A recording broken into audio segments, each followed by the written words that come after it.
persistent static hiss against the microphone of the chest-mounted camera. It was 0300 hours, and the world was reduced to the harsh, tunnel-vision beam of Kael's LED flashlight. Every movement was recorded through the distorting curve of the wide-angle lens, the periphery blurring with motion sickness and paranoia. This sector, abandoned automotive assembly lines, deep in the forgotten zones of Detroit, stank of ozone and decay.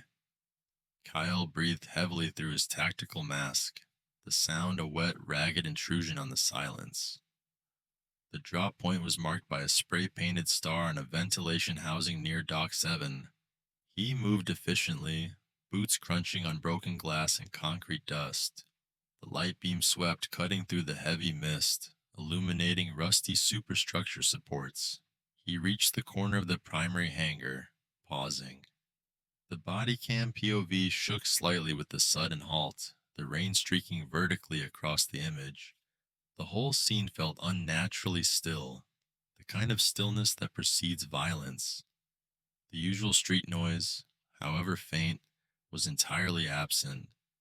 This wasn't right. His contract specified a clean exchange, no human contact required. He tightened his grip on the flashlight, its heat radiating slightly through his glove. The fisheye lens warps the approaching doorway, making the entrance look like a jagged black maw ready to consume him. Kael activated the internal recording buffer and switched his flashlight output to the maximum 1000 lumens, blindingly bright against the black. He reached Dock 7. The target ventilation housing was there, but the spray-painted star was defaced, scraped away violently. The access panel, which should have been sealed with a proprietary magnetic lock, was hanging open, bent and mangled. This wasn't a standard breach. This was violent disassembly. He crouched low, his breath clouding the lens momentarily. He keyed a command on his wrist-mounted terminal, switching the Bodycam optics to night vision mode. The world instantly inverted into a grainy, luminous green tint. The heavy grain masked detail, but revealed fresh disturbances in the dust patterns on the floor. Long, deep drag marks leading away from the panel, inconsistent with heavy equipment. Human footprints, yes, but interspersed with something else. Subtle score marks, too fine to be boots. He felt the cold spike of adrenaline. This wasn't Orion. This was a trap. Or worse, someone got here first. He drew the multi-purpose tool from his jacket, its metallic glint stark green in the NVG view. He moved toward the opening in the wall, the camera lens practically scraping the concrete, forcing a claustrophobic, intense viewpoint. He slipped through the narrow gap into a forgotten secondary storage room, a cavern of stacked, dust-shrouded crates. The air here was colder, somehow thinner. Kael deactivated NVG, preferring the focus control of his beam. He swept the room fast, adrenaline smoothing out the camera shake. Nothing. Then, a faint sound, muffled and distinctly non-mechanical. A ragged inhale. The flashlight locked onto the sound's origin, behind a stack of rusted oil drums. He approached cautiously, his shadow towering and distorted on the warehouse wall due to the close-up POV. He edged around the drums, heart hammering against his chest microphone. The light hit her. Lyra. The resulting visual shock was absolute, causing a sudden, involuntary camera jolt and motion blur. She was crouched, curled tightly, dressed in what looked like the shredded remnants of an elegant black gown, completely out of place in this industrial tomb. Her face, turned away initially, was impossibly perfect, porcelain smooth even under the harsh grainy light. Her jet black hair was cut with surgical precision, but her eyes, when she looked up, the emerald green seemed to burn through the darkness, unnaturally large and piercing. She looked terrified, injured, and utterly, breathtakingly beautiful. A vision of high-fashion disaster bleeding onto the dirty floor. Kael froze, the light beam unwavering. His internal monologue screamed about compromised protocols and the impossibility of what he was seeing. She was definitely biological, breathing raggedly, but her structure suggested zero possibility of being a local asset.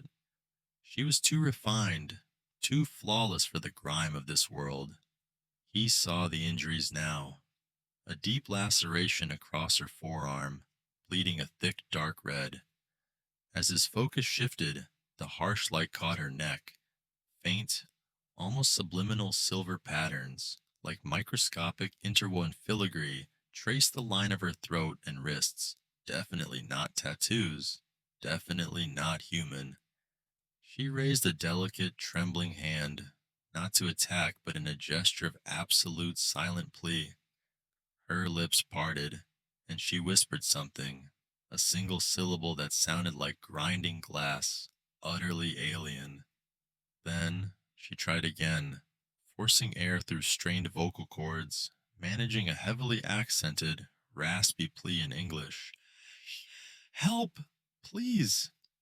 She looked at him with desperate urgency, her emerald eyes reflecting the flashlight's glow like twin mirrors. Kyle lowered the tool slightly, assessing the threat level. She was terrified and clearly incapacitated, not an aggressor. Who are you? He demanded, his voice muffled by the mask, the Bodycam microphone capturing the guttural sound. Lyra winced, shaking her head sharply, causing her razor-cut hair to whip across her pale cheek. No package. The implication hit him like a physical blow. This was the asset somehow transformed, somehow deposited here. A loud, low-frequency resonance shuddered through the concrete floor, instantly silencing her. It was a rhythmic pulse, heavy and deliberate, coming from the main hangar, approaching Dock 7. The NVG green light of the camera flickered as the sound waves interfered with the electronics. Kael instinctively pushed the woman down, flattening himself beside her, switching the camera back to standard view to prevent thermal signature spiking. Stay silent, he hissed, pressing his back against the cold metal drum. The resonant sound grew louder, accompanied now by a subtle, high-pitched mechanical whine. A sensor sweep, non-standard, invasive. Whatever was looking for her was serious, highly advanced, and closing fast. He pulled the hood of his utility jacket tighter over his head, shielding his electronics from the sensor sweep. He risked a peek around the drum stack. The main corridor outside was still dark, but the air felt charged. Lyra pressed herself against him, trembling uncontrollably. He could feel her delicate bone structure, almost brittle under the torn black fabric. He quickly examined the wound on her arm. The dark red blood was congealing fast, too fast, and already beginning to pull the surrounding tissue together in an accelerated, unnatural healing process. He had to assume she was telling the truth. Hunted, injured, and highly valuable. The rhythmic pulse stopped directly outside their room. Silence descended again, a heavy, suffocating blanket. He could hear the faint electrical hiss of the tracking system powering down for detailed analysis. They were being scanned, slow and deliberate. Kael knew standard shielding wouldn't work against whatever technology produced that resonance. They had seconds before the scan revealed their heat signatures. Kael made a snap decision, prioritizing speed over stealth. Survival required movement. He gripped Lyra's uninjured arm, pulling her to her feet with a surprising amount of effort. She felt almost weightless. "We're moving now," he commanded softly, pointing the flashlight toward a secondary fire escape door he had scouted earlier. The sensor pulse kicked back on, closer this time, accompanied by a low mechanical grinding sound, an entry mechanism engaging. Kael knew the heavy steel door wouldn't hold. He shoved Lyra ahead of him, slamming his shoulder into the rotting fire door, the impact rattling the camera and blurring the image violently. The rusted hinges screamed in protest as the door burst outward into the cold, rainy alleyway.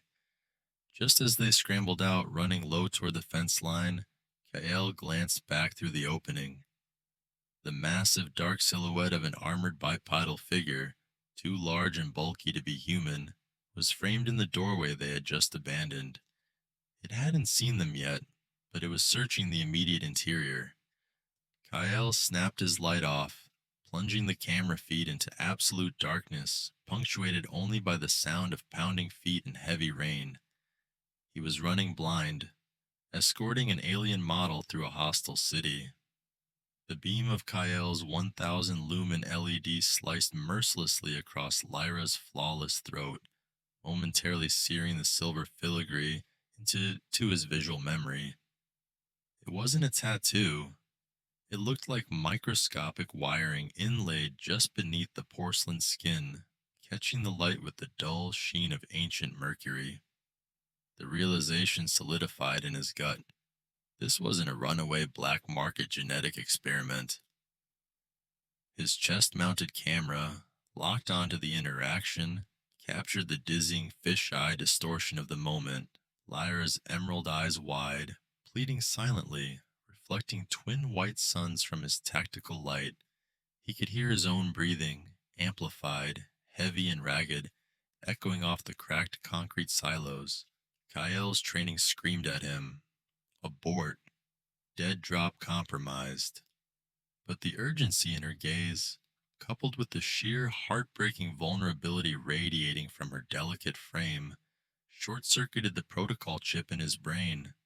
She wasn't an obstacle. She was a variable he couldn't abandon. Lyra's lips barely parted, too terrified or injured to speak, but her gaze flickered once, sharply, over his left shoulder, toward the massive open loading bay that led back out into the dead zone. The silent confirmation was chillingly effective. The sound arrived not as a siren, but as a subtle high-frequency resonance that vibrated through the floor plates, followed by a faint rhythmic, percussive thudding that sounded impossibly heavy yet perfectly muffled. It wasn't human machinery. It felt designed to intimidate, a low-level kinetic pulse that made Kael's teeth ache. Lyra's reaction was instantaneous and terrifying. Her wide eyes narrowed to pinpricks, her posture snapping rigid, a silent gasp of pure terror escaping her lips. The faintest movement, a shift in the way she held her injured arm, betrayed a primal fight response warring with debilitating fear. The flashlight beam jumped violently as Kael's head snapped towards the source of the vibration. "Damn it," he hissed, the word a plume of cold air caught by the camera's mic. The muffled thudding was getting closer, moving with alarming speed across the open yard outside. He had maybe 20 seconds before whatever was out there entered the docking warehouse. The dead drop was forgotten. The hard drive mission became irrelevant data noise. Survival was the only priority. Kael made his move, transitioning from static observer to kinetic force. He didn't ask again. He shifted the heavy messenger bag containing his crucial gear to his back, ensuring its straps were tight, and gripped Lyra's uninjured arm firmly, his thumb pressing into the subtle muscle structure, applying just enough pressure to guide, not hurt. He dragged her toward the deep shadow cast by a colossal broken-down forging machine near the wall. The air crackled with palpable adrenaline. Kael kept the powerful flashlight aimed backward, sweeping the loading bay entrance, forcing any potential pursuer to navigate blinding glare. Lyra stumbled, her delicate frame proving fragile under the rough pull, yet she pushed herself forward, driven by the urgency she inherently understood. They reached the massive black bulk of the inert forging press. Kael slammed his shoulder against a hidden, narrow gap, a maintenance access point he'd logged years ago, rarely used even by scavengers. It was a passage into the skeletal crawl space beneath the main floor, he grunted, the tactical glove digging into Lyra's back, forcing her descent into the narrow, dusty opening. The movement was fast, violent, and messy. The camera POV dropped low, catching the ground rushing up, then tilting sharply as Kael followed her, scraping the metal edges of his utility jacket. The grinding, thudding sound outside intensified, now accompanied by a distinct heavy footfall that resonated with unnatural weight, a sound that proved whatever was coming was built for armor and speed. As Kael squeezed himself into the gap, pulling Lyra's legs in after him, he hit the external switch on his flashlight, plunging the warehouse into sudden, total darkness, confusing the optic sensors of their pursuers for a critical second.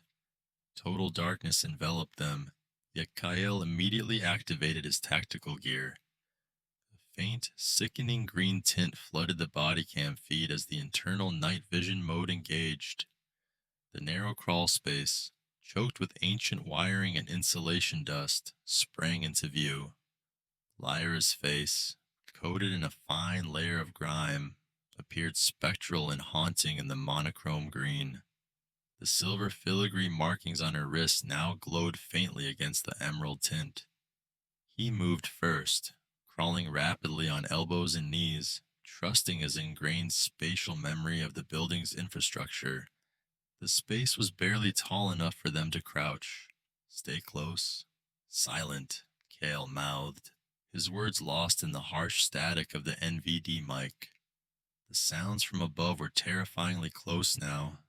Heavy scraping, distorted voices speaking in clicks and guttural whispers that were definitively not human language. They were searching methodically. Lyra winced, dragging her injured side, but she kept pace, showing a surprising internal fortitude beneath the fragile exterior. Kael guided them toward a ventilation shaft exit, 50 feet down the line, a known escape point leading to the external rail tracks. Every scrape of fabric, every labored breath felt deafening in the tight space. He kept the flashlight off. The NVD required only ambient infrared, saving battery and preventing light detection. They reached a temporary haven, a shadowed alcove where a rusted ventilation manifold provided just enough room to sit up without hitting the ceiling. Kael pressed his back against the cold metal, switching the NVD sensitivity down slightly to manage the glare reflected by Lyra's pale skin. The sounds of the pursuit were directly overhead now, a rhythmic, almost military pacing, followed by the clanking of something heavy being moved. Kael pulled a small medical trauma kit from his jacket. He needed to assess the damage. He gently pushed back the remnants of Lyra's torn black garment, focusing his gaze on the deep laceration along her flank. The wound was linear, clean-edged, but the tissue damage didn't look like standard ballistic or shrapnel injury. It looked almost cauterized, but roughly. He used an antiseptic wipe, and Lyra flinched, biting down hard on her lip to suppress a sound. The silver filigree on her throat seemed to pulse faintly under the stress, a momentary hallucination in the sickly green light. Kael met her eyes, which were wet with suppressed pain. Lyra shook her head slightly, then extended her hand, palm up, and quickly curled 4 fingers down, leaving only the thumb and index finger extended. Highly organized, highly dangerous, likely specialized trackers. Kael nodded grimly. With the pursuers directly above, communication had to remain absolutely silent. Kael sealed the wound with a fast-acting adhesive gel from his kit, a low-grade field solution. It wouldn't hold long, but it bought time. He pulled off his tactical glove, revealing a hand scarred by years of industrial work and high-risk extraction. He gently placed his hand over Lyra's, which was trembling slightly. He traced 2 characters on her palm, a sharp downward arrow, and then a circle containing a small cross. Escape route? Lyra closed her eyes briefly, acknowledging the question. When she opened them, the fear was still there, but clarity had returned. She traced a complex symbol back onto his palm, a jagged spiral that felt oddly cold against his skin, then stabbed her index finger directly towards the opening they had come through. The message was clear. They know this building. They anticipate the standard exit points. The ventilation shaft, Kael's planned route, was likely compromised. Kael internally cursed. He was forced to improvise, relying not on known escape paths, but on forgotten flaws. He needed deep cover, not just an exit. He glanced back at the heavy bag containing the compromised data drive and the now irrelevant payload. He needed to get rid of it, but not here. The overhead activity suddenly shifted. The heavy clanking ceased, replaced by a dull, persistent scratching sound, as if industrial sensors or scanning devices were being deployed. Kael realized they were moving too slowly.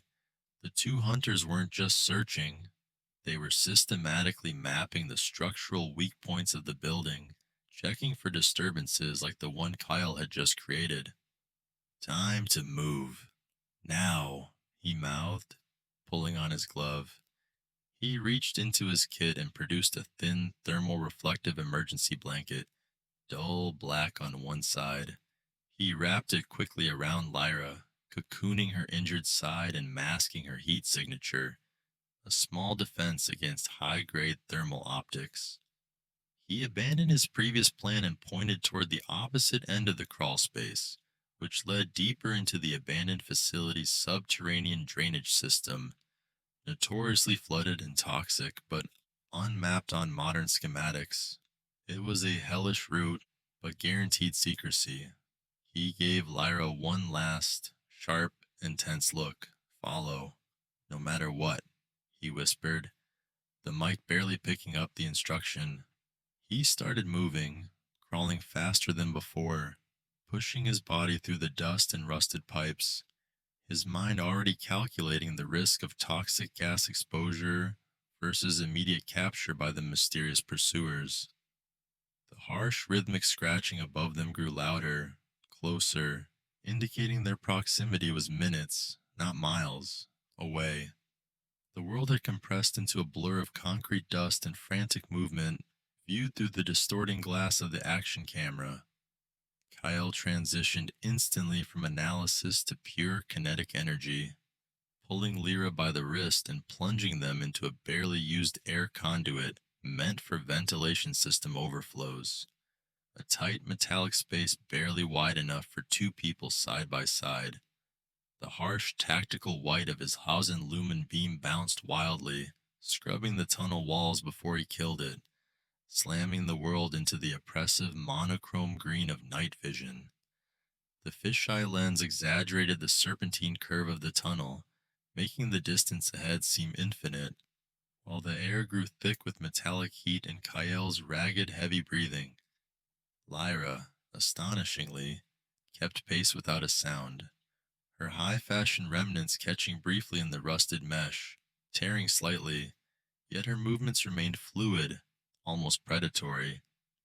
Kael registered her proximity only as a cool shadow gliding beside him, illuminated by the faint diffused light from the NVG's image intensifier tube. He felt the phantom vibration of approaching boots through the soles of his heavy cargo pants. They were gaining ground above, faster than anticipated, running on accessible ground, while Kael navigated this claustrophobic labyrinth. Every fiber of his being screamed at him that he had committed professional suicide for a ghost, yet the primal need to protect the fragile, impossible beauty beside him overrode all logic. They rounded a sharp bend, slamming shoulder first into a pillar of corroded conduit pipes. Kael fought the motion blur, steadying his stride, urging her faster, deeper into the structure's forgotten arteries. The conduit terminated abruptly in a small square maintenance chamber, which was immediately blocked by a heavy, padlocked security cage designed to keep scavengers out of the deeper service paths. Kael slammed to a halt, the sudden stop causing the camera view to judder violently and then steady, focusing on the rusted, unforgiving steel mesh. He pulled a specialized cutting tool from a thigh holster, his movements economical but frantic. His intense eyes scanned the cage, searching for the weakest point, while his ears strained against the roar of his own heart. The silence of the maintenance bay was agonizing. magnifying the distant, muffled cadence of the heavy footsteps now directly overhead, perhaps only 50 feet away, searching the perimeter access doors. Kael knew noise was death. He briefly flashed the 1,000 lumen beam downwards, illuminating the floor in a dazzling pool of white light, checking for trip hazards, before plunging them back into the deep green tint. Lyra pressed herself against the cold, sweating concrete wall, her delicate hands gripping the rough surface, her emerald eyes reflecting a profound, focused terror. The faint silver filigree markings around her slender throat pulsed minutely under the stress, a detail Kael registered with a cold, professional curiosity, even as he wedged the jaws of the cutter onto the thickest loop of the padlock's shackle. This pause was the most dangerous moment. They were trapped, and the hunters knew the sector better than Kael wished they did. The grinding sound of the hardened steel jaws biting into the shackle was deafening, a catastrophic violation of the silence that echoed horrifyingly in the small chamber. Sparks erupted violently, blinding flares of harsh white-yellow light against the pervasive NVG green, momentarily overwhelming the camera sensor and causing a brief chaotic flash pattern. Kael ignored the pain in his grip and the risk of the noise, relying on sheer brute force. He heard a distant shout, muffled, distorted, but definitely an order being issued above. They knew where Kael was now, or at least they knew someone was breaching the lower levels. The padlock shrieked, then snapped with a sharp, echoing crack, the sound swallowed by the chamber. Kael threw the cage door inward, the rusted metal grating loudly on the concrete floor. He didn't wait. Grabbing Lyra, he shoved her through the opening into the pitch-black maw of the next section, a narrow, steep decline into what felt like a vertical vent shaft. The stench of stagnant water and ozone immediately assaulted them. As Kael ducked under the bent frame, he risked a single, desperate glance backward, sweeping the 1,000 lumen beam up the conduit they had just vacated. Nothing visible, but the metallic shutter in the floor plates confirmed it. They were entering the adjacent maintenance sector now, perhaps a minute or less behind. He had to assume they had tracked the noise of the cutters directly to this spot. His heart pounded a deafening rhythm, driving the blood hard against his tactical gloves as he prepared for the sheer drop. Kael didn't bother with the emergency ladder rung, knowing the hunters would descend immediately if they followed. He initiated a controlled slide drop, bracing his elbows and knees against the sheer walls of the ventilation shaft, creating friction to slow their descent. But the friction was unreliable, sending them plummeting downward in terrifying bursts. The camera view became pure, unadulterated bodycam horror, a chaotic sequence of vertical motion blur, the harsh flashlight beam swinging wildly like a pendulum, illuminating brief, dizzying snippets of rusted ducts flashing past.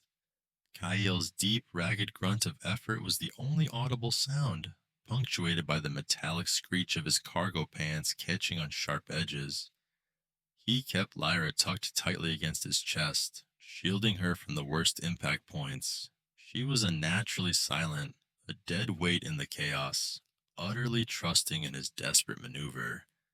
The descent felt endless, a vertical tunnel of panicked falling that disoriented Kael completely. He estimated they dropped at least 30 feet, passing through multiple floor layers in a matter of seconds, putting crucial distance between them and the immediate danger. Suddenly, the slide stopped with a jarring, brutal impact, slamming Kael's knees and shoulders against a pile of discarded maintenance debris, mostly insulation foam and broken piping, at the bottom of the shaft. The world went still, save for the echoing thud of their landing and Kael coughing violently, the force having briefly knocked the wind out of him. The camera view was tilted severely, resting on his chest, showing only concrete and Lyra's slender ankle nearby. A low, painful groan escaped Kael's lips as he untangled himself from Lyra and the wreckage, his muscles already screaming from the adrenaline dump and the hard landing. He immediately brought the 1000 lumen beam back online, cutting through the dense NVG green with a sharp localized cone of blinding white light. He scanned the cramped basement area they had landed in, a forgotten subchamber adjacent to the main building's foundation, dripping with condensation and smelling faintly of stale oil. His priority was Lyra. He shone the harsh light directly onto her face, checking for concussion or breaks. She looked shaken, pale porcelain skin slightly slick with sweat and grime, but miraculously unharmed. Her emerald eyes were wide, adjusting quickly to the intense beam. The sheer proximity of the light illuminated the intricate, faint silver filigree markings at her wrists and throat, catching the light in a way that made them appear less like tattoos and more like integrated circuits, biological yet impossibly precise. Kael ripped off his right tactical glove, needing the tactile feedback of the environment, needing control. He grasped her upper arm firmly, forcing her focus. His voice was a harsh, rasping whisper, stripped of courtesy. We bought 5 minutes, maybe 10 if they're stupid. That's it.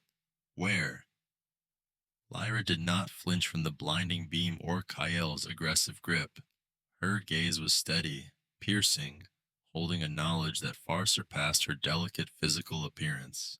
She tilted her head slightly, pointing with a long, graceful finger deeper into the concrete maze, toward a thick, arched passage where the low-frequency drone of massive machinery resonated through the damp foundation. The sound was like a giant mechanical heart beating under the earth.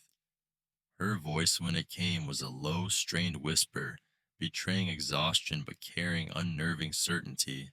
Sub-level 4, the flow regulator station. We can stabilize there. Kael internally balked. Sub-level 4. That was the deepest, most treacherous part of the complex, a place reserved for toxic chemical runoff management and massive industrial pumping systems. One wrong valve and they'd be trapped or drowned in sludge. It was a hellish choice, but the specificity of the name, Flow Regulator Station, suggested this wasn't random panic. It sounded like an intentional target, known to her. He had already chosen her over his mission. Now he chose her direction over his own ingrained caution. He jammed his flashlight back onto the constant beam setting, letting the green tint take over again, pulling Lyra with him as he launched into a low, fast run, navigating the treacherous puddles and fallen structural supports. He had only this moment, this direction, and the relentless mechanical hum guiding them deeper into the darkness. The environment degraded rapidly. They were now in ankle-deep, lukewarm water, navigating trenches cut into the concrete floor that channeled foul-smelling effluent. The walls were weeping with rust and condensation, and the air pressure seemed heavier. The NVG green tint lent an entirely alien quality to the surroundings, making the dripping, oily pipes and rusted valves look like the biological organs of some colossal subterranean beast. Kael's breath came in controlled bursts, forcing him to maintain a steady, unsustainable pace. He was no longer running for money or reputation. He was running purely on adrenaline and the terrifying realization of the stakes. He felt the full weight of his catastrophic choice pressing down on him. He glanced over his shoulder at Lyra, running fluidly just behind him, her black garment now plastered to her body by the damp, emphasizing her delicate, almost impossible frame. She was the anchor of this insane decision, the most impossible, beautiful, and desperately fragile cargo he had ever carried. He adjusted his chest-mounted camera slightly, its red indicator light blinking silently in the green gloom, recording every terrifying, blurred second of their reckless descent toward the toxic heart of the industrial complex, trusting only that whatever waited at sub-level 4 was marginally better than the hunters closing the gap behind them. The camera feed, initially a chaotic blur of green-tinted night vision and dust, settled into a dizzying portrait of structural decay. Kael landed hard on a mound of pulverized concrete, the air driven from his lungs in a ragged cough. Lyra, incredibly, seemed to float down, landing silently beside him, though her delicate frame trembled visibly.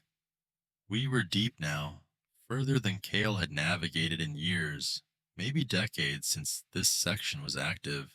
The temperature had plummeted, heavy moisture clinging to every steel beam and corroded valve. Kael's chest-mounted camera struggled with the sudden darkness, the auto exposure flickering wildly before stabilizing into a constant, grainy emerald hue. He switched the military-grade LED back on, the 1,000-lumen beam brutally cutting a cone through the oppressive blackness, illuminating a vast, cathedral-like space choked with interlocking, rusting high-pressure pipes. Kael's voice was strained, amplified by the close acoustics.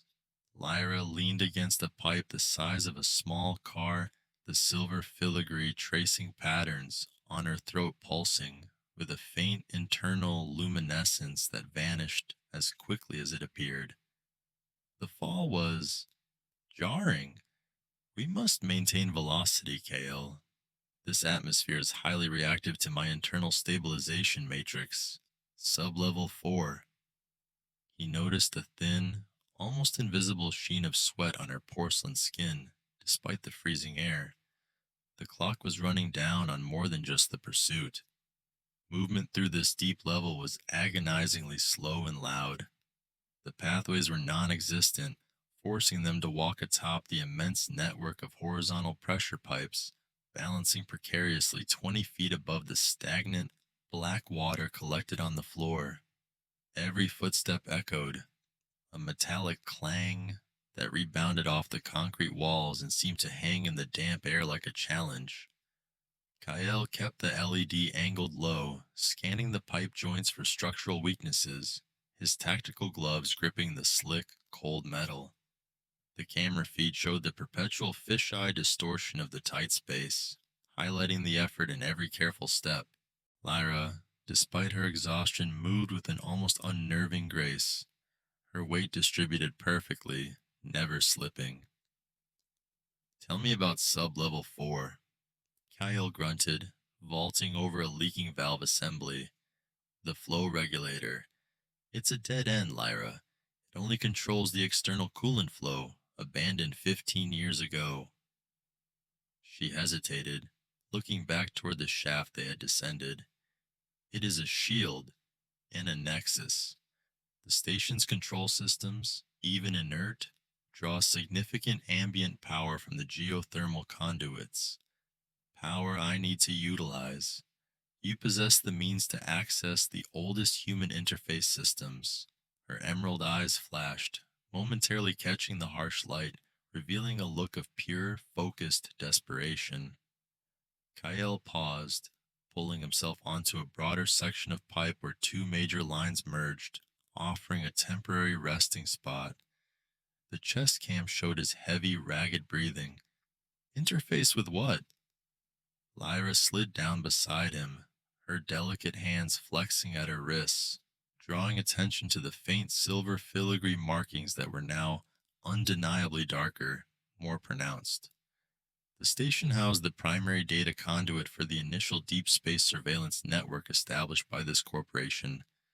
They left the hardware, sealed it, but the architecture remains. I don't need the external human interface. I need the data lines themselves, the raw connection. If I can reroute a minimal power surge through the regulator's bypass, I can upload a critical decryption packet. Kael stared at her, the green tint intensifying the suspicion in his expression. This wasn't about escape. It was an offensive maneuver. Upload what? And vanish from whose grid?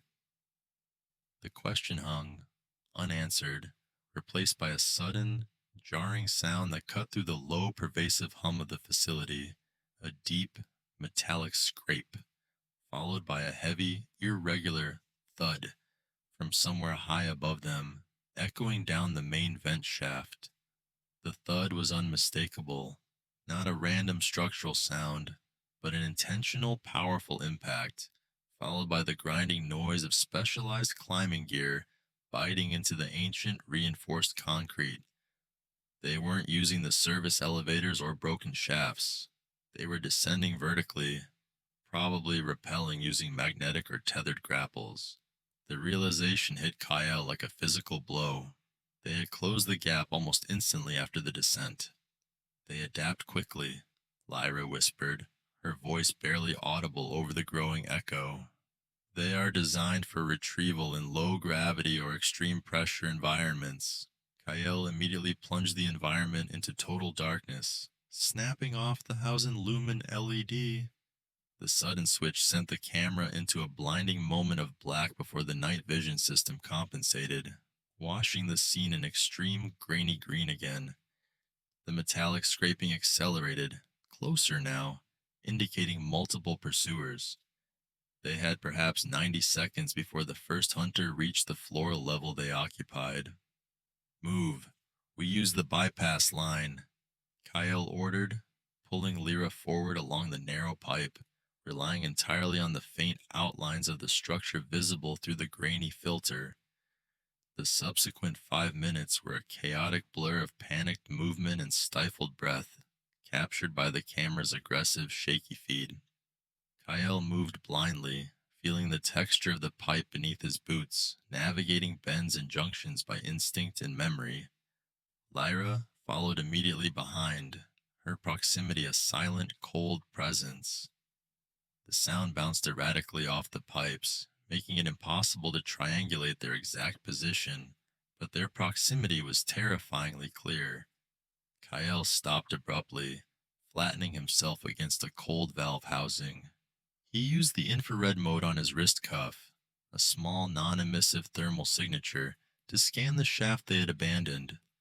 Nothing visible yet, but the scraping sounds were right above the visible ceiling line. They know the path. They are methodical, Lyra murmured against his ear, her breath icy. We must reach the control chamber entrance before they secure this level. The pipe path ended abruptly, funneling into a wider vertical drop that led to a maintenance platform. Kyle activated the magnetic grip on his tactical gloves, testing the integrity of the rusty steel grating before dropping the last 12 feet. Lyra dropped with equal silence. The ambient noise here changed drastically. The metallic echoes subsided, replaced by a deep, powerful thrum. The persistent heavy vibration of the operational geothermal power conduits running directly beneath the complex. They had reached sub-level 4's immediate vicinity. The air smelled of ozone and mineral oil, replacing the previous humidity.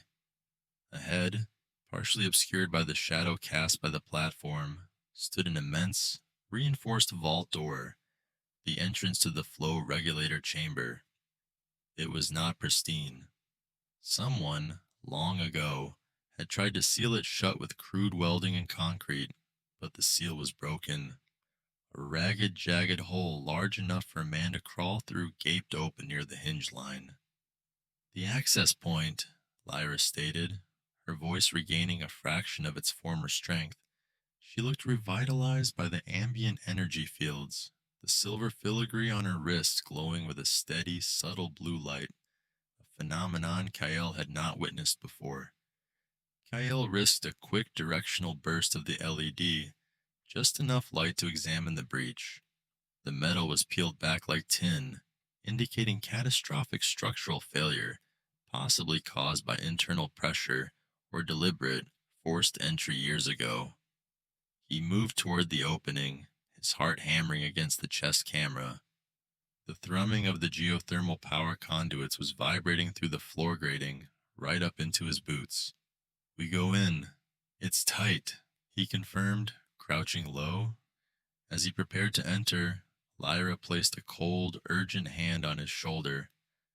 The control room within is secure, but the power draw is volatile. Be prepared for systemic shock. And Kael, the moment I initiate the sequence, the external facility alarms will trip. Her eyes, usually a pure, striking emerald, seemed to absorb and distort the blue light radiating from her own markings. Kael nodded curtly. The silence behind them was the worst noise of all. The echoing men had stopped scraping. They were on the platform above, listening, calculating the final approach. He squeezed through the jagged hole, the chest cam scraping loudly on the torn metal, and entered the flow regulator station. Kael slammed the activation switch on his tactical harness, plunging the world from blinding white light into a sickening, monochromatic green. The sudden shift was jarring, causing the chest-mounted camera to momentarily flicker and display heavy digital noise across the fisheye lens. The NV filter ate the light, turning the thick rusting pipes into luminous, sickly green veins crisscrossing the frame. Every scuff and dust mote became an overwhelming visual artifact. The motion blur intensified. Every panicked, ragged breath Kyle drew fogged the bottom edge of the frame. The sound was closer now, not just echoing but resonating through the metal foundation beneath their feet. A heavy, rhythmic dragging that spoke of deliberate, unhurried intent. "They are directly beneath us, or in the next passage over," Lyra hissed, her voice a strained whisper that crackled slightly in the mic feed. Her porcelain skin reflected the NV light with a high, eerie luminescence, making her emerald eyes look like twin, hyper-saturated beacons. Kael gripped her arm, his tactical glove securing a purchase on the sleeve of her tattered black garment. He pushed her forward, the muzzle of his suppressed weapon sweeping the tight, claustrophobic junction. His heart hammered against his ribs, broadcasting a frantic, muted thump directly into the audio feed. He was operating purely on adrenaline, and the fear that the green world he now inhabited offered no sanctuary, only enhanced visibility for the unseen hunters stalking them. The path spiraled downwards, forcing them to adopt a low, hurried crouch that strained Kael's already taxed muscles. The ventilation had failed entirely here. The air was thick, humid, and smelled heavily of spent fuel and ozone, a metallic tang that bit at the back of Kael's throat. Lyra navigated the 3-foot clearance with an unnerving fluid grace, her long limbs folding perfectly to avoid the sharp corners of valve housings and exposed conduits. Kael, burdened by his harness and equipment, repeatedly snagged his jacket on jagged pipe fittings, each scraping sound feeling like a shout in the suffocating silence. He risked a quick glance back. The narrow corrugated passage behind them was a vanishing point of green static, but the auditory input was undeniable. The pursuing sound had sharpened. It wasn't just footsteps anymore. It was the sound of something large moving quickly and efficiently, scraping along the floor and walls, ignoring the obstructions that hindered Kael. A wave of ice-cold dread washed over him. He realized they weren't dealing with clumsy human pursuers. He keyed his mic momentarily, emitting a sharp, nervous click. "We're too exposed." Lyra didn't slow, navigating a dizzying switchback. "It is the central point of this quadrant. Sub-level 4. We are steps away." Her urgency was brittle, yet controlled, a terrifying contrast to Kael's near-panic state, emphasizing her non-human composure under extreme duress. They emerged into a slightly larger junction, a confluence of maintenance tunnels forming a confusing metallic web. Kael shifted his weight too quickly, his boots slipping on a slick patch of chemical sludge pulled near a burst pipe junction. He went down hard, the camera view cartwheeling violently, blurring the green image into a messy streak of light and shadow. The impact jarred his teeth and sent a sharp pain through his knee. His suppressed weapon clattered momentarily against the floor, instantly amplifying the silence around them. Lyra stopped instantly, her shadow freezing in the corner of the frame. The silence stretched, thick and painful, for 2 heart-stopping seconds. Then, from the passage they had just left, came a sharp, deliberate thump. Not a step, but a weight settling, waiting. Lyra spun, grabbing Kael's shoulder and hauling him back onto his feet with unnatural strength. Her hands, covered in the faint, subtle silver filigree, felt cold and dry against his jacket. "They are waiting for us to commit," she whispered, her face inches from the lens, her emerald eyes impossibly wide and luminous.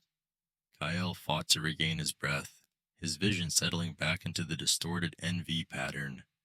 He noticed a subtle difference in the green filter, a flicker of movement far down the main tunnel, too tall, too fast, and then it was gone, confirming the hunters had seen or heard the fall and were now positioning themselves for a flank or ambush. This wasn't a chase. It was a deadly, calculated hunt. Lyra bypassed the confusion of the junction by ducking into a ventilation shaft, but not the clean square kind.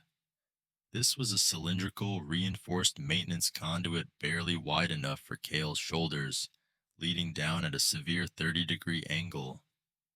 Kael hated confined spaces, and the NV green only intensified the feeling of being entombed. He scrambled after her, the heavy cargo pants scraping loudly against the rough metal interior. After what felt like an eternity of painful, downhill shuffling, they dropped out onto a small, elevated platform overlooking a control deck. Before them stood a massive, heavily bolted access hatch, the entrance to the flow regulator station. It was constructed of several inches of layered steel, secured by 6 enormous, rusting industrial dogs. Lyra immediately moved to a small, sealed panel next to the hatch, ignoring the visible access points. "This is legacy human shielding. Heavy gauge. They cannot simply crush it," Lyra stated, running her silver-marked fingertips over a sequence of aged, faded symbols etched onto the panel. Kael stood guard, his back pressed against the curved wall, his senses straining against the metallic echoes of the facility. The heavy dragging sound had returned, slower, more methodical, emanating from the tunnel system directly below the platform. They knew exactly where Kael and Lyra were. Kael clicked off his suppressed weapon's safety. He focused intensely on the noise. The hunters were using heavy instruments, tools designed not for entry, but for demolition. Lyra worked quickly, bypassing the external locking mechanism with surprising ease, utilizing knowledge Kael couldn't even begin to fathom. There was a sharp pressurized hiss as the ancient seals broke, and the heavy hatch swung inward on groaning hydraulics, revealing a small, dry antechamber.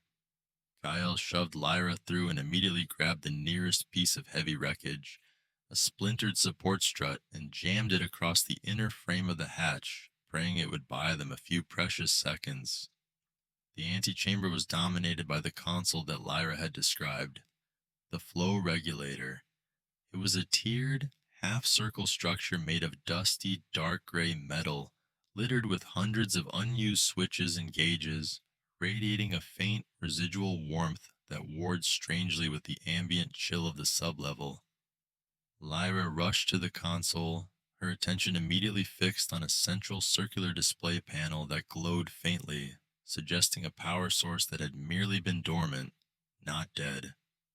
Kael scanned the small room. No other exits. They were trapped.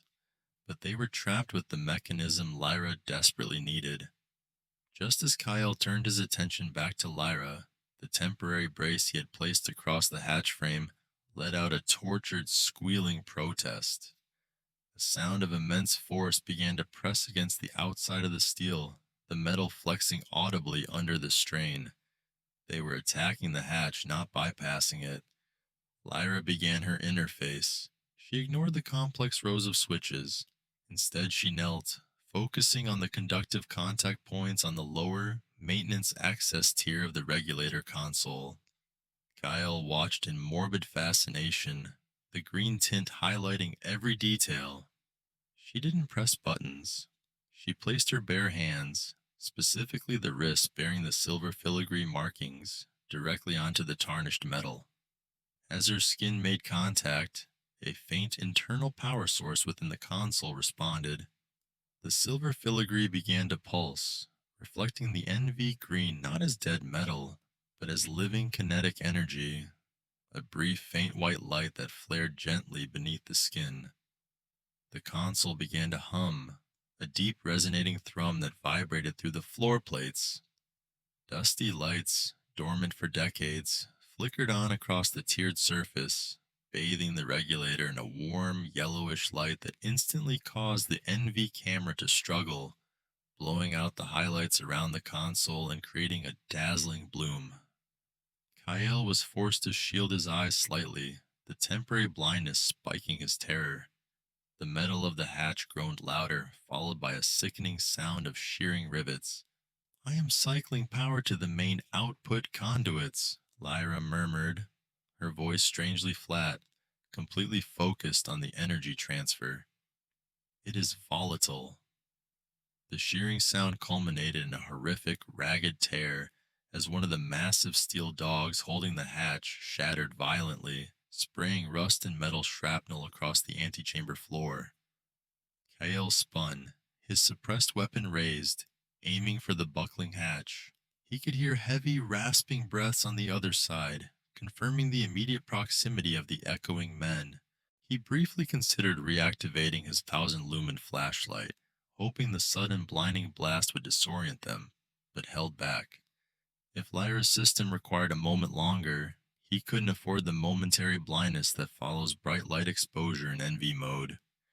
The console was vibrating violently now, the yellow light growing hotter, casting harsh, aggressive shadows across Lyra's sharp features. She looked less like a victim and more like a conductor, guiding a dangerous, ancient orchestra. It is ready, Kael, but the regulator controls the flow of energy to the entire sector grid. I am diverting all available power to the overflow capacitor. It is a failsafe, she explained, not looking up. The hatch buckled inward again, and a massive gray hand, appearing unnaturally long and covered in scoured, scarred skin, curled around the torn edge of the steel. The fingers were thick and ended in dull, menacing claws. This was it. Kael steadied his stance, aiming directly where the head would appear, realizing that a single suppressive round might only enrage the creature, but it was his only option until Lyra's mysterious fail-safe was fully engaged. Lyra screamed, but it was not a sound of fear. It was a sound of intense effort, forcing the last sequence of power through the ancient mechanisms. The regulator console shrieked, emitting a high-pitched, metallic whine that tore through Kael's ears. Sparks erupted from the entire central column, not small electrical arcs, but thick, aggressive plumes of white energy that momentarily overloaded the NV sensors, turning the entire frame into a blinding wash of green static and digital tearing. Kael's vision was momentarily obliterated, forcing him to rely entirely on sound. The whine peaked, followed by an explosive "Whomp" that shook the entire subterranean level. Simultaneously, the echoing men breached the hatch. The steel door ripped free of its frame and crashed inward, spinning end over end, narrowly missing Kael. For a brief, terrifying half-second, Kael's vision cleared just enough to see two colossal, hulking silhouettes framed in the doorway, their massive forms distorted and amplified by the fisheye lens and the aggressive green tint. They were taller and wider than any human, but before Kael could fire, the failsafe Lyra activated kicked in. A monstrous blue-white surge of energy, violently expelled from the central tier of the flow regulator, slammed into the figures in the doorway, creating a brilliant momentary supernova of light that consumed everything in the frame. The heavy, reinforced door slammed shut with a deafening hydraulic hiss, vibrating violently against the mounting pressure from the exterior. Kael didn't bustle and bother with the red light indicator. The muffled rhythmic impact sounds of metal on metal told him the hunters were immediately on the door. My chest cam, currently displaying everything in a sickly, granular green, distorted the scale of the flow regulator station interior, making the space feel immense and unnerving. Pipes thicker than Kael's torso ran everywhere, weeping condensation onto the grated flooring. The air was frigid, thick with the smell of ozone and wet concrete. Lyra was already moving past massive rusted control wheels towards a central panel built into a pedestal, ignoring the frantic noise behind them. Her porcelain skin took on an unnatural glow in the night vision, and the delicate silver filigree marking her throat seemed to absorb and reflect the infrared light like cold wire. This system, Lyra whispered, her voice surprisingly steady despite the pandemonium. It's designed for catastrophic decompression. Humans used it to vaporize blockage, not targets. The first serious stress groan echoed through the station as something heavy, likely a specialized breaching ram, hit the external lock mechanism. Kael activated the 1,000 lumen flashlight, aiming the blinding cone-shaped beam directly at the blast door. Even though the powerful beam was partially swallowed and distorted by the night vision's automatic gain control, he needed to see the failure point. The door was visibly warping inward. The persistent heavy thud, thud, thud was replaced by a continuous screeching tear as the frame began to give way. Kael's tactical gloves tightened around the light's casing. He dropped into a low combat crouch near a bundle of insulated pipes, placing himself between Lyra and the imminent breach point. Lyra's hands flew across the console. She wasn't pressing buttons. She was tracing geometric patterns across surfaces that faintly pulsed with internal blue light. The green tint made the blue look strangely phosphorescent and alien. Kael could feel the immense, suppressed pressure in the pipes surrounding them. It felt like standing inside a giant primed artillery shell. Lyra's emerald eyes flickered up, meeting Kael's through the green haze. "Stand clear of the main conduit. They will be seeking immediate access, Kael. This will be messy." The metallic whine reached a terrifying pitch. A small, ragged section of the door near the hinges peeled back, revealing a sliver of the absolute blackness of the corridor outside, instantly followed by the glint of a tool, a crowbar or pry bar, jabbing into the gap. Lyra finished the sequence on the console. A deep mechanical groan emanated from the floor beneath them, followed by the sound of immense valves turning under extreme duress. The silver filigree on Lyra's wrists and throat intensified, not just reflecting the NV light, but radiating a subtle pale energy that momentarily created a halo effect around her delicate frame. Activation in 5 seconds. It's cycling power from the tertiary reserve, focusing kinetic release through the main venting matrix, Lyra announced, her voice strained. Kael gripped the flashlight tighter, shifting his stance. He needed to be ready to run the moment the system fired, or be ready to shoot if the initial burst failed to neutralize the threat. The tension was almost physical, thick and choking like the dust in the air. 3 seconds. The tear in the blast door widened rapidly. Kael saw the first shadowy silhouette squeeze through the opening, tall, lean, and utterly focused, the echoing man already stepping into the regulator station. Kael instinctively raised his arm, aiming his weapon, but Lyra yelled, "Wait!" The command was sharp and absolute. The green tint of the NV made the encroaching figure look like a sickly phantom, its movements too quick, too fluid. 2 more shapes began to shove their way through the narrow gap, driven by relentless, silent momentum. Kyle's heart hammered against his ribs. He felt the familiar cold adrenaline dump. He held his fire, trusting Lyra's timing implicitly, despite every survival instinct screaming at him to engage. The figure that had entered paused, tilting its head, its dark eyes likely adjusting to the immense power of Kael's flashlight beam, shining directly at it through the tear. The atmosphere ruptured, not with an explosion, but with the terrifying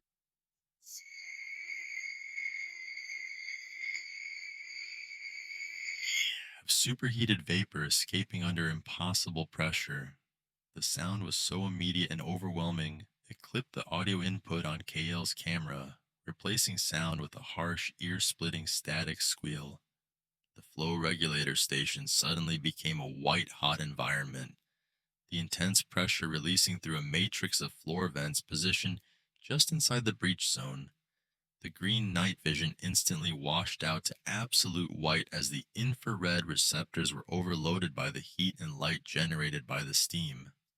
Kael was momentarily blinded, stumbling backward, the flashlight beam now useless in the incandescent fog. He heard a sickening, gurgling scream that was instantly swallowed by the roar of the pressurized release. The air temperature spiked, pressing violently against his exposed skin, a brutal, scalding heat that signaled true danger. Kael grabbed Lyra's arm, pulling her violently towards the side conduit, a narrow crawl space beneath a massive cooling tank he'd spotted earlier. The heat was unbearable, radiating off the metal walls. He could feel the utility jacket melting slightly against his tactical vest.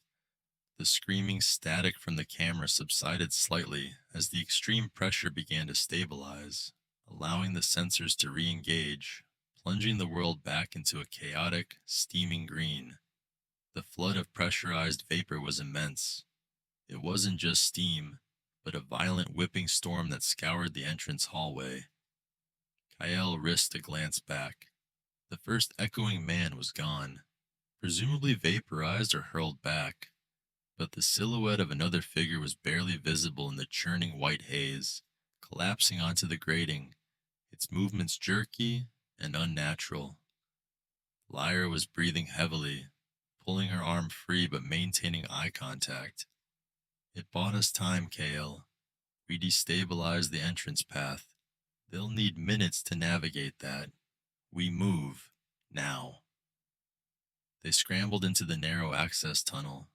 Kael kept the powerful flashlight off, relying solely on the granular green of the body cam, fearing any visible light might give away their new position through the thick steam. The tunnel was choked with cable runs and small diameter ventilation pipes, forcing them to move in a low, back-crawling crouch, scraping Kael's utility jacket against the sharp metal edges. Lyra was surprisingly agile, navigating the claustrophobic space with unnatural ease, her high-fashion remnants snagging on rusted joints. The roar of the flow regulator station's failsafe mechanism was already winding down behind them, replaced by the ominous sound of high-pressure liquid dripping and sizzling.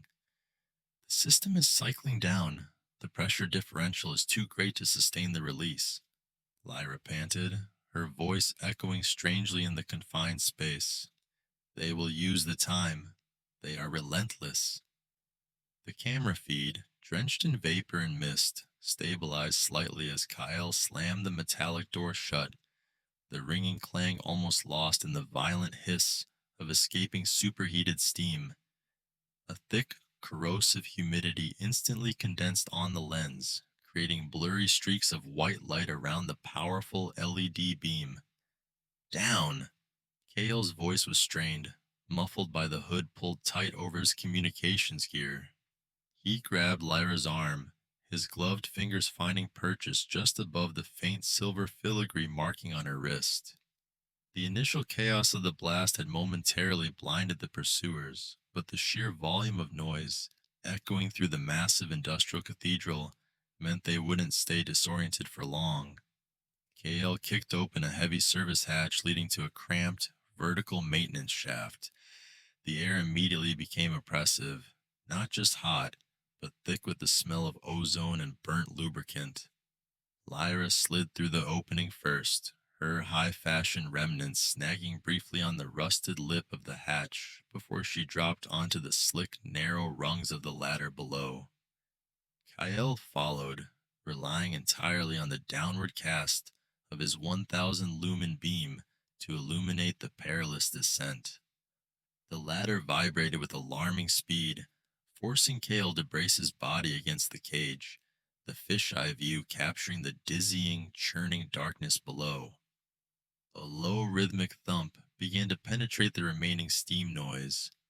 Not human footsteps, but the heavy, measured movement of something large being deployed above them. The echoing men were adapting, mobilizing heavy equipment to bypass the blocked main conduits. They reached a junction point approximately 50 feet down, stumbling onto a catwalk that was barely wider than Kael's boots. The intense heat from the steam blast above had permeated the metal, radiating upward and soaking their clothes. Kael switched the chest camera to night vision mode. The world dissolved into a sickly, oscillating green tint. He checked Lyra, swinging the flashlight quickly across her face. Her porcelain skin was glistening, but her breathing was shallow, rapid. The silver filigree markings around her throat and wrists seemed subtly brighter in the harsh green light, almost pulsing faintly under the stress. Kael demanded, his voice a low rasp through the comms. She shook her head, the movement of her jet black hair sharp and precise even under duress.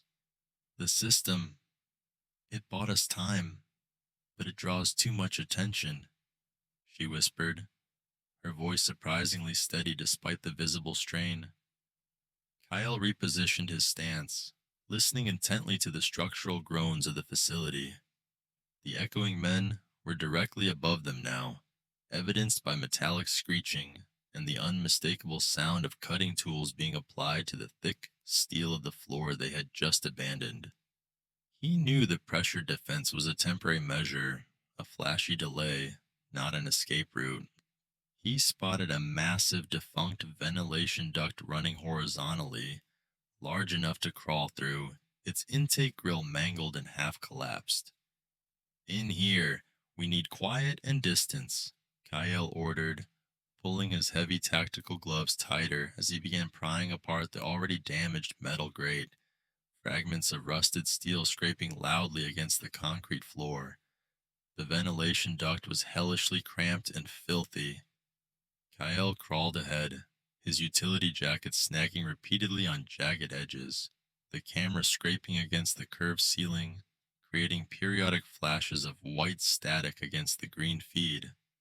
He moved systematically, trying to minimize the noise of their movement, but the heavy cargo pants and gear made silence impossible. Lyra followed immediately behind him, moving with an unnatural grace that suggested she was built for environments demanding physical precision, despite her delicate appearance. After what felt like 10 minutes of agonizing blind movement, Kael halted. The vibrations traveling through the duct walls had intensified into a brutal rhythmic hammer blow. They're using sonic tools, Kael muttered, spitting dust out of his mouth.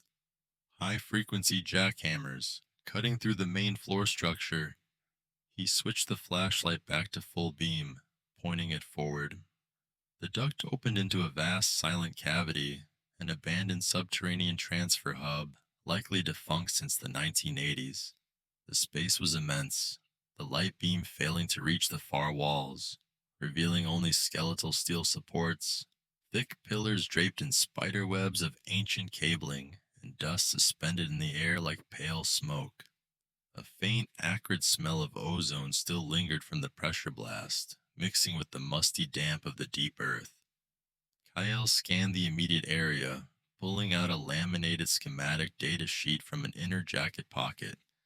The map was mostly illegible due to water damage, but it confirmed a single, heavily reinforced rail line leading away from the regulator station, dropping sharply toward a deeper stratum of the city.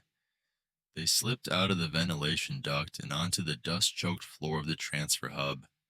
The sheer scale of the abandoned space offered a temporary sense of relief, but Kael knew wide-open areas were inherently dangerous, too many sightlines.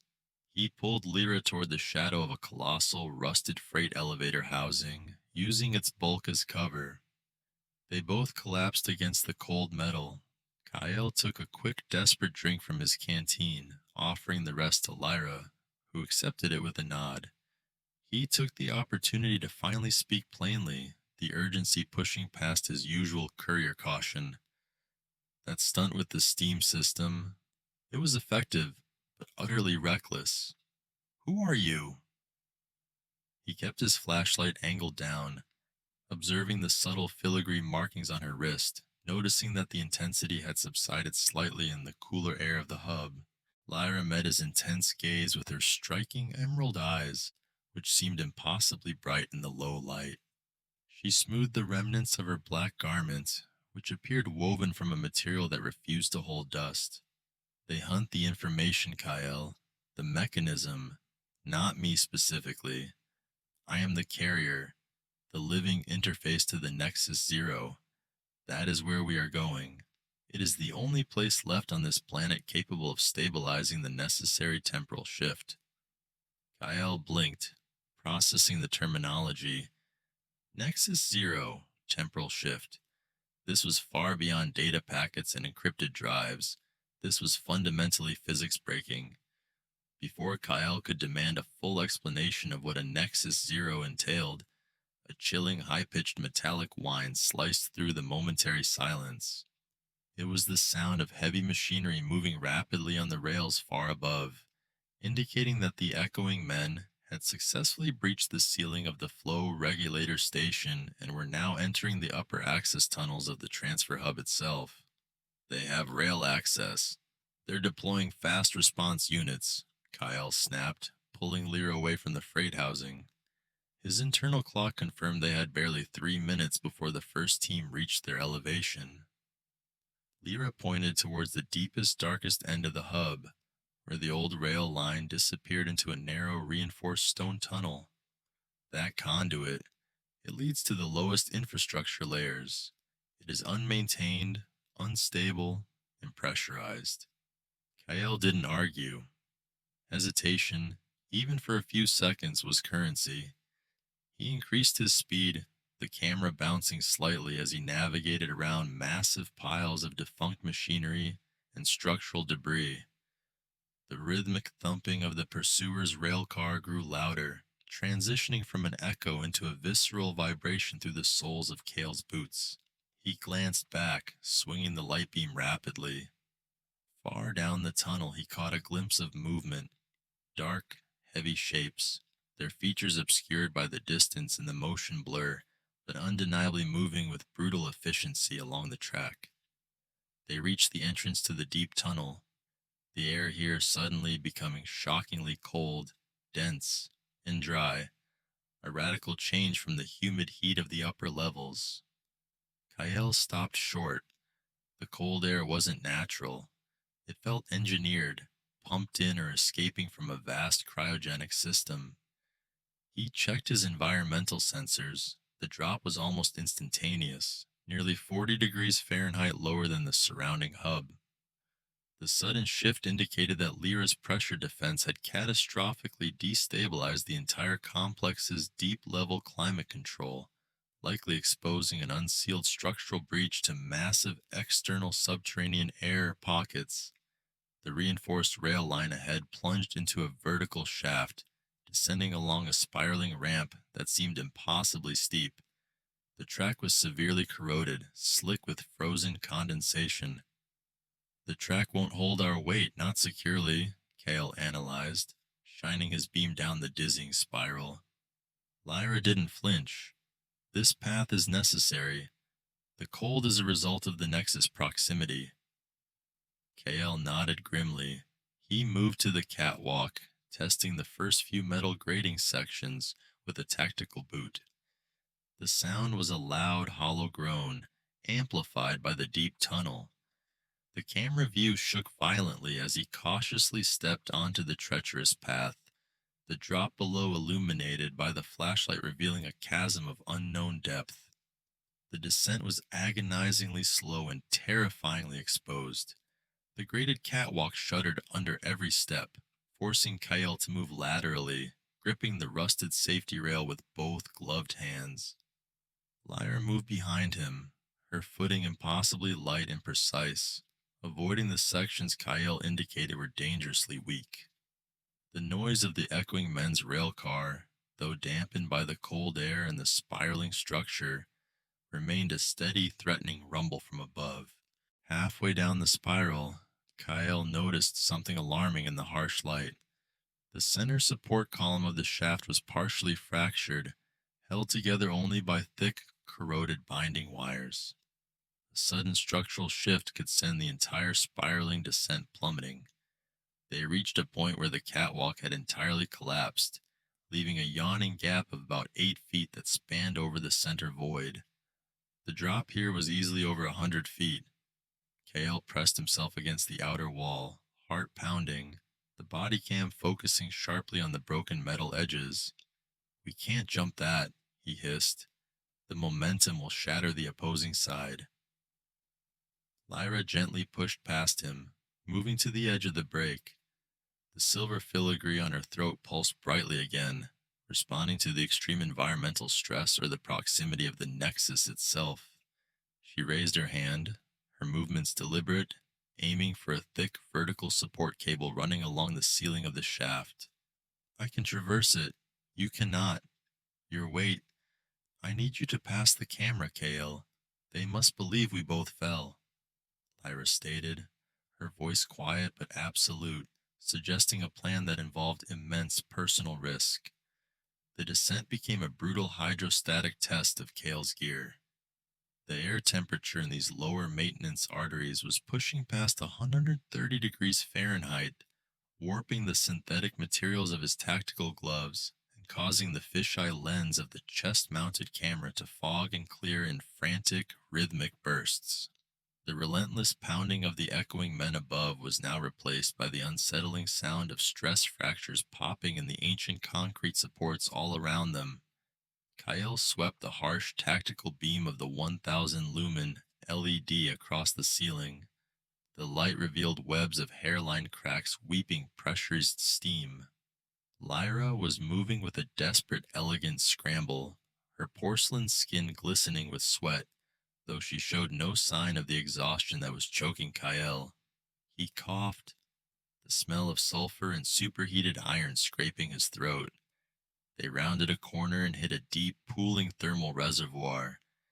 Kael didn't hesitate, plunging knee-deep into the near-boiling water.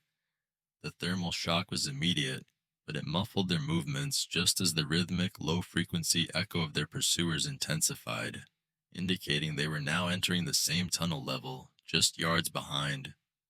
Kael grabbed Lyra's wrist, the faint silver filigree markings catching the flashlight beam like frozen mercury, pulling her deeper into the suffocating heat. They ducked into a low ventilation crawl space, thick with grit and the stench of decayed lubricants. The noise above them was terrifyingly intimate now, a chorus of heavy boots scraping stone, interspersed with the low rhythmic chanting that seemed to vibrate Kael's teeth loose. The camera view shook violently as Kael tried to press himself flat against the cold, damp floor. Lyra whispered, her voice strained and dry, explaining why the pursuit had escalated so rapidly once they fled the regulator. "They are tied to the Nexus's resonance.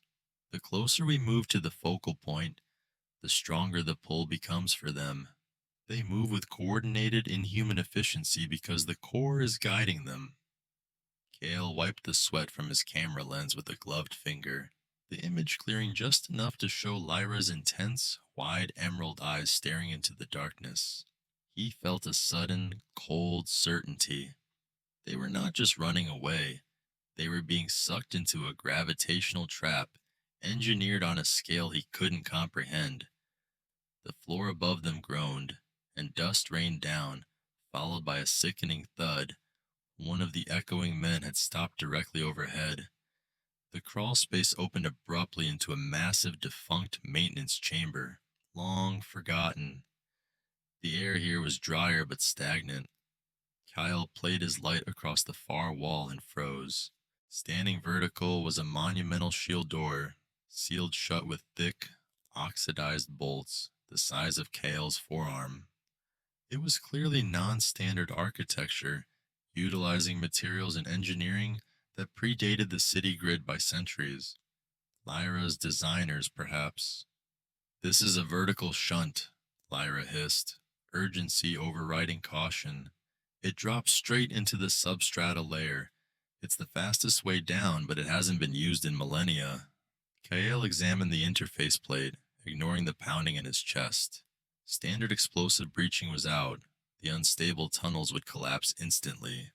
He pulled a specialized, controlled thermal cutting charge from his utility jacket, the movement stiff and deliberate.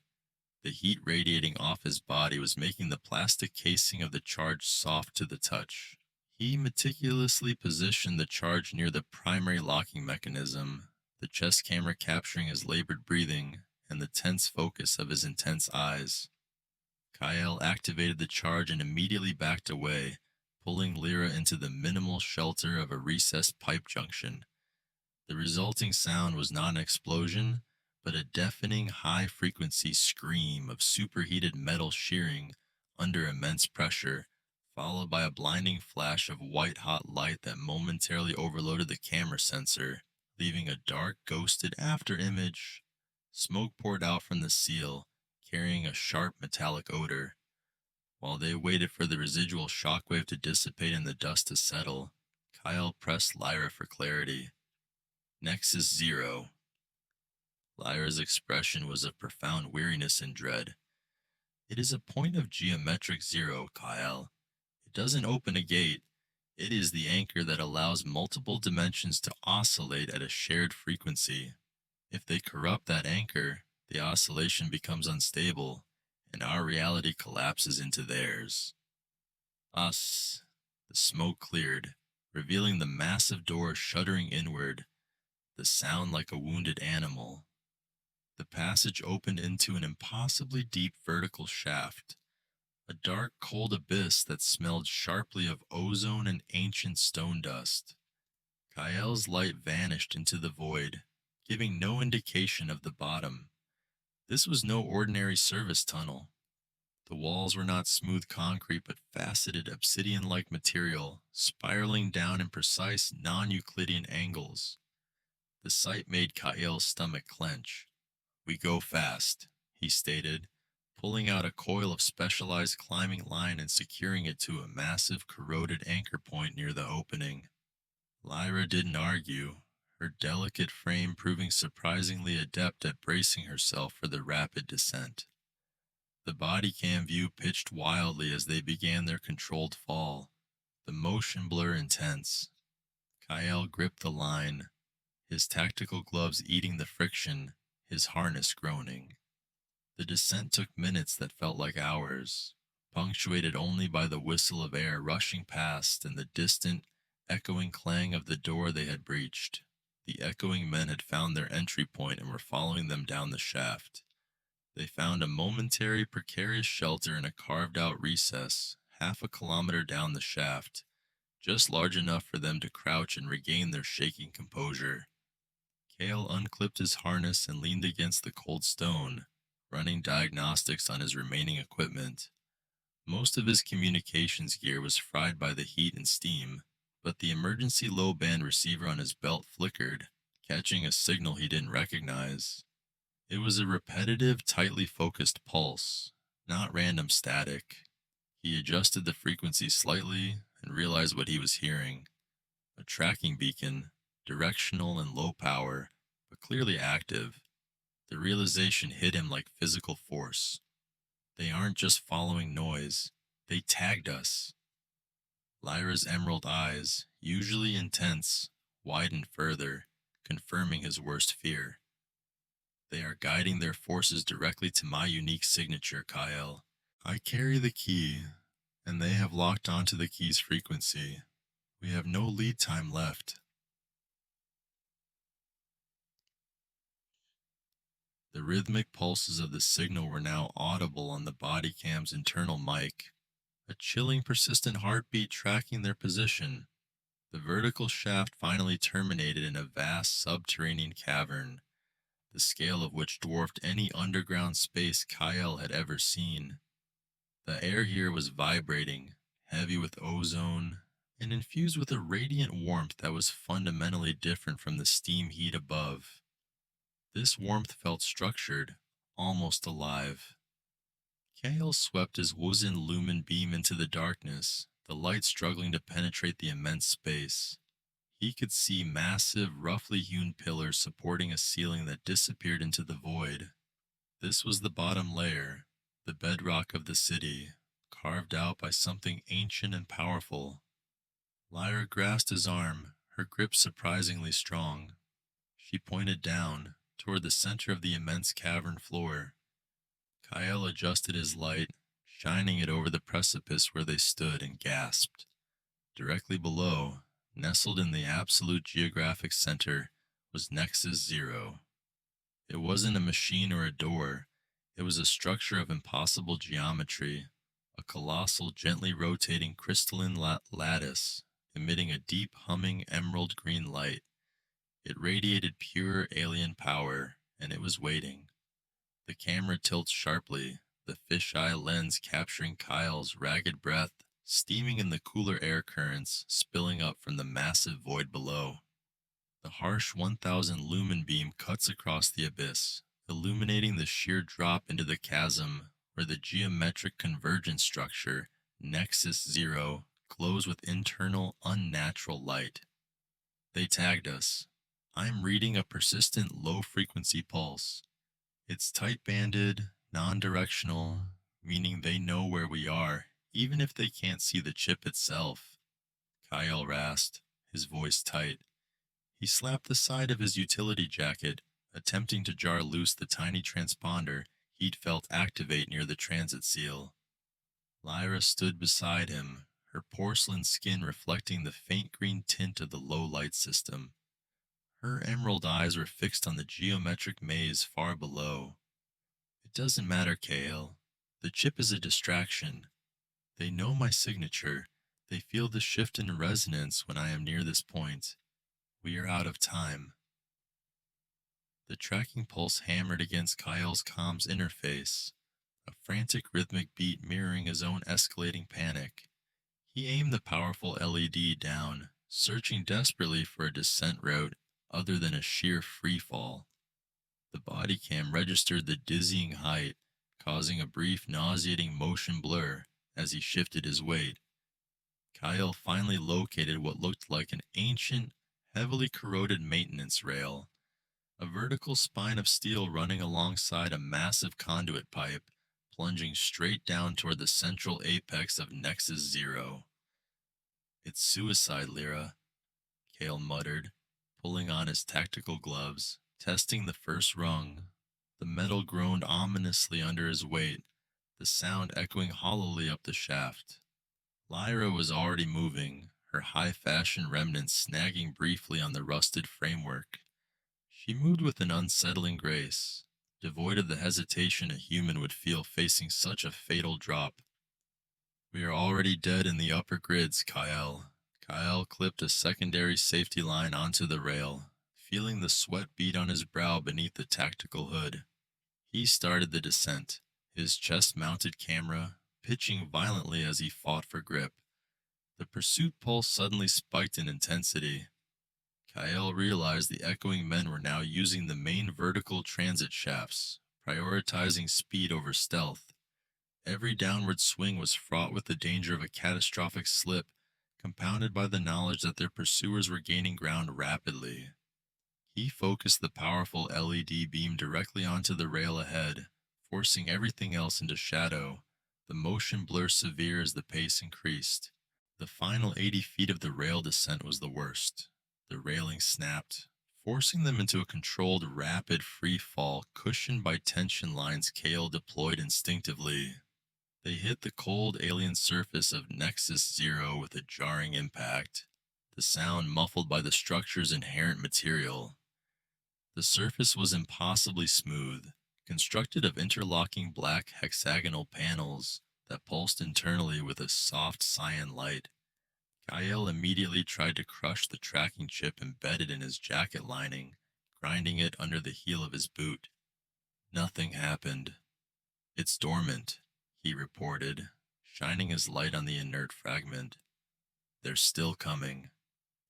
Lyra stepped away from the harsh beam, into the ambient glow of the surface.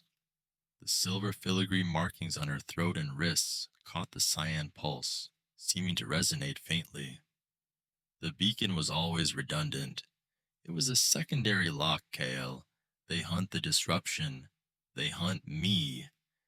This structure, this nexus, is a physical projection of a dimensional harmonic function. When I initiate the sequence, the resulting resonant wave will be unmistakable to them. The implications settled heavily. They had been bait since Kael first met her. Lyra pointed toward a segment of the hexagonal surface where the cyan light was cycling rapidly to deep violet. This section began to slowly fold inward, revealing a perfectly symmetrical aperture leading into the core. The core is the injection point. I need unrestricted access to the convergence mechanism, Lyra commanded, her voice suddenly possessing an undeniable, powerful authority Kael had not heard before. As they moved into the interior, the environment shifted instantly. The industrial stink of the tunnels was replaced by air that felt charged and cold, vibrating with an almost silent frequency. The flashlight beam became fractured and diffused by the atmosphere within the structure. The path was narrow, defined by crystalline pillars that glowed intensely, casting geometric shadows that distorted Kael's perspective through the fisheye lens. Kael kept his weaponized flashlight sweeping back, checking their six. He saw movement high up in the access shaft they had just abandoned. The echoing men had reached the landing site.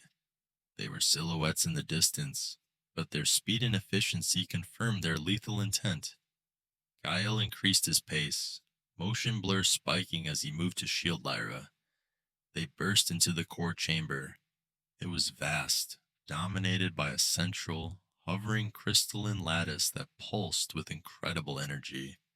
This was the mechanism, humming with the power of intersecting realities. Lyra stopped directly beneath it, looking up at the convergence point. The soft violet light washed over her, making her porcelain skin seem luminous. The silver filigree around her throat began to glow distinctly, no longer just a faint marking, but a network of energized lines running just beneath the surface. This is Nexus Zero, Kael, the point where the dimensional membranes are thinnest. When I initiate the feedback loop, it will stabilize the breach, but the energy required is immense. Kael understood immediately what she was implying. He gripped his flashlight tighter, the rubberized handle squeaking slightly. The conduit. Lyra didn't look away from the lattice, but her breath hitched. They pursue me because I am the stabilizing agent they wish to eliminate. If they succeed, this reality tears itself apart, and their own parasitic dimension flows in. I need 3 minutes, Kael. The moment Lyra placed her hands upon the crystalline base of the lattice, the mechanism screamed into life. The ground vibrated violently, and the light intensified tenfold, forcing Kael to squint, the green tint of his POV momentarily overwhelmed by blinding white and violet light bloom. The pursuit pulse he had been tracking suddenly ceased, replaced by the terrifying sound of heavy, rapid footfalls echoing down the crystalline halls. The echoing men had entered the core.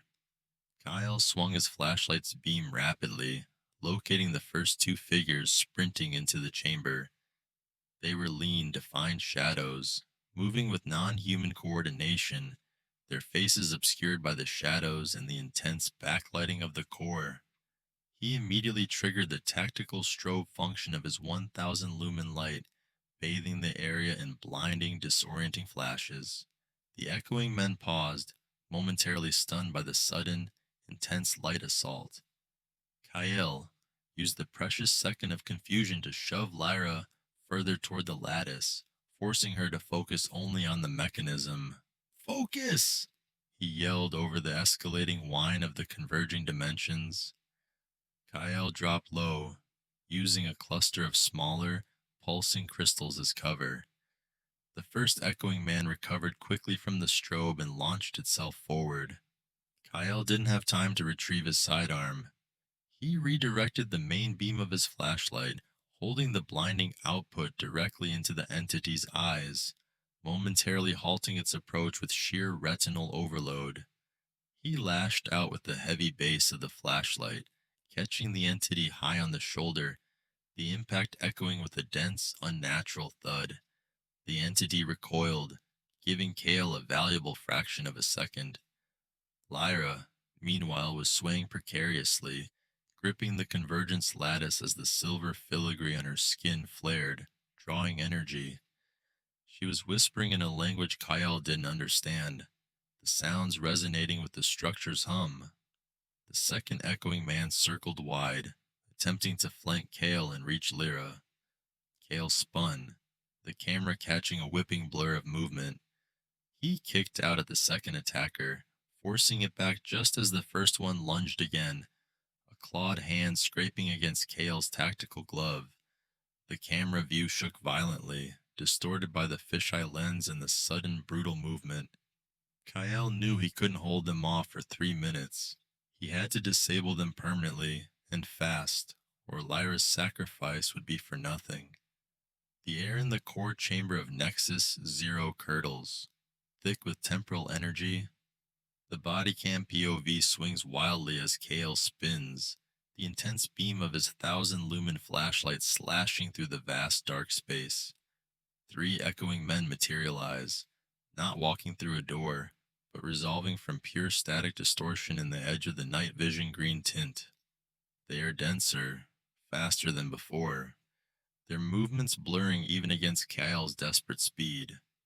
Lyra is already centered at the massive pulsating crystalline column, her hands extended, eyes closed in profound concentration. Kael immediately switches his light to its highest strobe setting, a frantic, blinding chaos that momentarily stalls the lead EM. "Don't look at me, Lyra!" Kael yells, the sound harsh and brittle in the microphone. He draws a heavy, spring-loaded tactical baton from his hip, extending it with a sharp metallic snap. He knows he can't fight them off. He just needs to buy 5 seconds.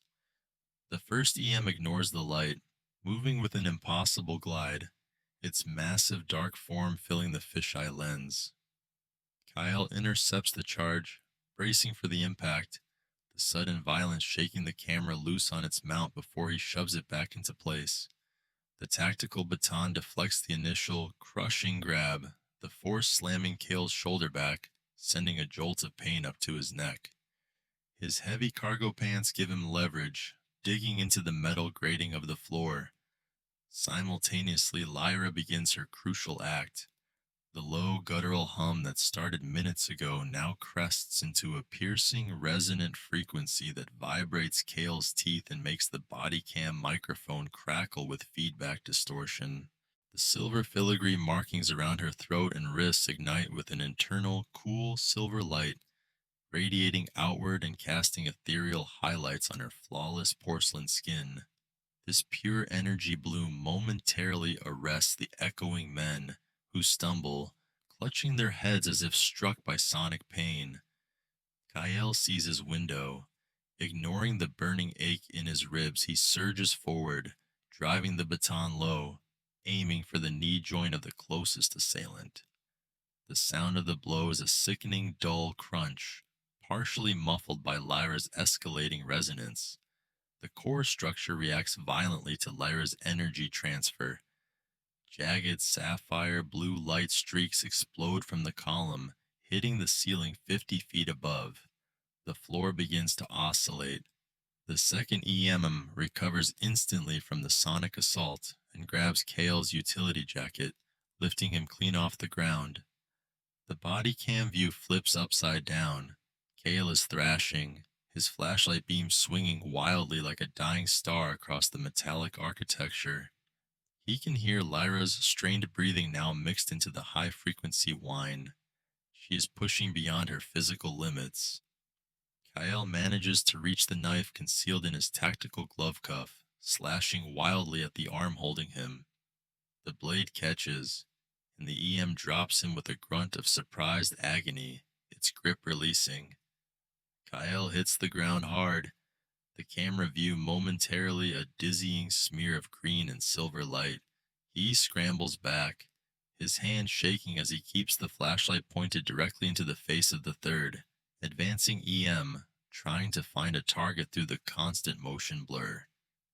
Lyra reaches the absolute apex of the stabilization sequence, Her emerald eyes snap open, no longer reflective, but containing pools of fierce, burning light that momentarily overpower the harsh beam of Kael's flashlight.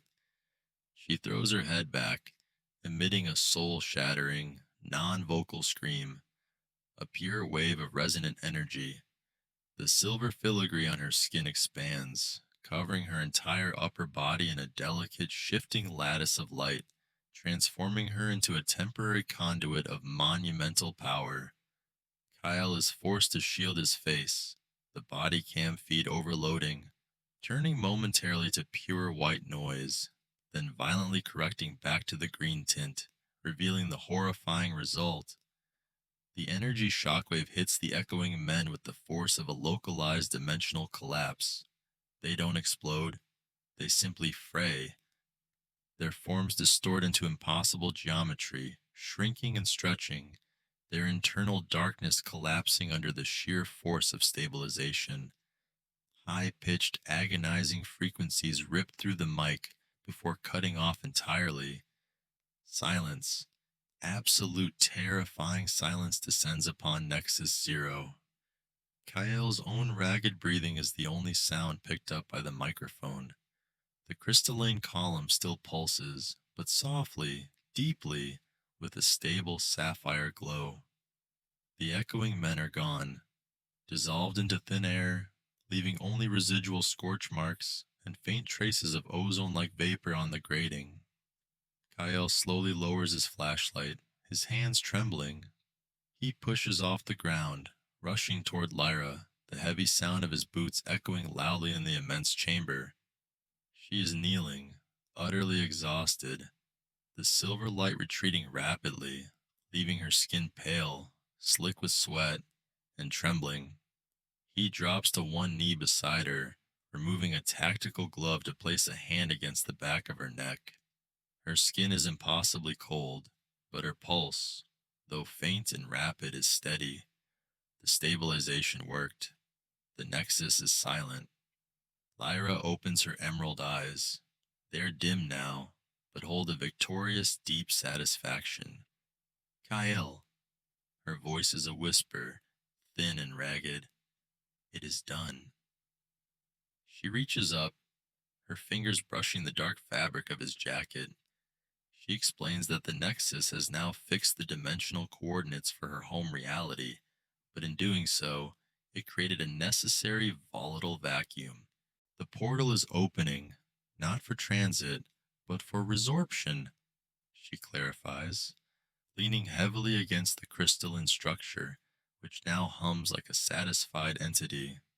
I must enter the stabilized field immediately, and you, Kael, must retreat. The structure will phase out of this local reality entirely within moments. Kael nods grimly, understanding the cold math of dimensional physics. A sudden, permanent deletion from 2025 space. Kael knows the argument is over. He helped her cross the final threshold. He pulls a small encrypted drive from his internal pocket. My archive. Take this. I don't know if you can read it, but it's everything. Proof. Lyra takes the drive, her fingers cool against his, tucking it inside the remnants of her high-fashion garment. She smiles, a genuine, heartbreaking expression that illuminates her tired features. She stands, moving toward the column, which is now bathed in a powerful, stabilizing sapphire light. She stops directly in front of Kael, her face filling the bodycam lens, the emerald eyes intense, focused, unforgettable. She reaches out, her cold hand touching the camera housing itself, briefly obscuring the view. You saved more than just a dimension, courier. You saved me. Run, Kael. A single bright tear tracks down her porcelain cheek, catching the harsh white light before she turns and steps directly into the core of the sapphire glow. Kael doesn't argue, doesn't hesitate. He whirls and sprints, the heavy tactical gloves finding purchase on the rungs of the ladder leading back toward the access hatch. Behind him, the sound of the Nexus core is no longer structural, but spectral. A profound, deep tearing sound, like fabric being ripped from existence itself. The bodycam POV catches fleeting glimpses of the chamber collapsing dimensionally, the metal walls folding inward, light and darkness mixing in impossible geometry. He kicks the emergency hatch open, throwing himself through the narrow aperture just as the tearing sound reaches a catastrophic crescendo. He scrambles across the cold, dark tundra, rolling violently away from the access point. He forces himself upright, turning back just in time to see the section of Earth where Nexus Zero stood vanish entirely, replaced by a silent, shimmering pool of harmless sapphire light that instantly dissipates. The body cam feed steadies, settling into the familiar, oppressive green tint of the late night, the wind howling softly. Kael stands alone, the only record of the world that almost ended, and the woman who saved it. The archive is complete,